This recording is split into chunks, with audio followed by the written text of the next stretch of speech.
Jeshi la Polisi mkoa wa Tanga linaendelea na uchunguzi wa ajali ya barabarani iliyohusisha magari mawili kugongana uso kwa uso.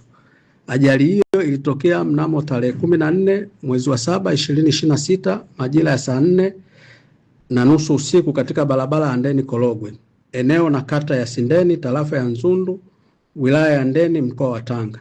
Ajali hiyo imehusisha gari lenye namba ya usajili T 712 ABH aina ya Mitsubishi Fuso iliyokuwa ikitokea Handeni kuelekea Korogwe, pamoja na gari lenye namba ya usajili T 519 EMM aina ya H iliyokuwa ikitokea Korogwe kuelekea Handeni.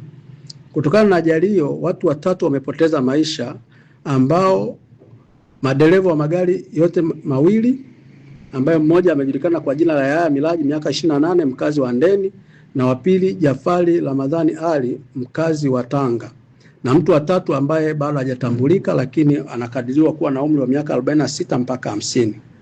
Aidha, watu wawili wamejeruhiwa ambao ni Chege Elbert miaka 55 mkazi wa Mweza na Salama Ali miaka 56 mkazi wa Mweza.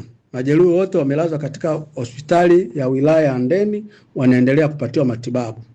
Uchunguzi wa awali umebaini kuwa chanzo cha ajali ni uzembe wa madereva wa magari hayo kuendesha mwendo kasi uliosababisha washinde kuyamudu magari yao na hatimaye kugongana uso kwa uso.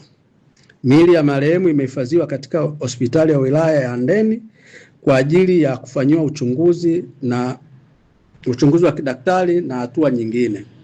Jeshi la Polisi mkoa wa Tanga linatoa wito kwa madereva wote kuzingatia sheria za usalama barabarani kwa kuepuka kuendesha mwendo kasi na kuhakikisha wanakuwa makini wanapokuwa barabarani ili kuzuia ajali zinazoweza kuepukika.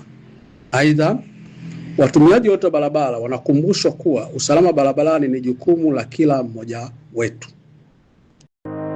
Ili kuwa mwanafamilia bora wa Global TV, usisahau kusubscribe, like, kushare na kucomment. Baada ya kusubscribe, bonyeza alama ya kengele ili kupata taarifa kwa kila video inayopanda Global TV Online.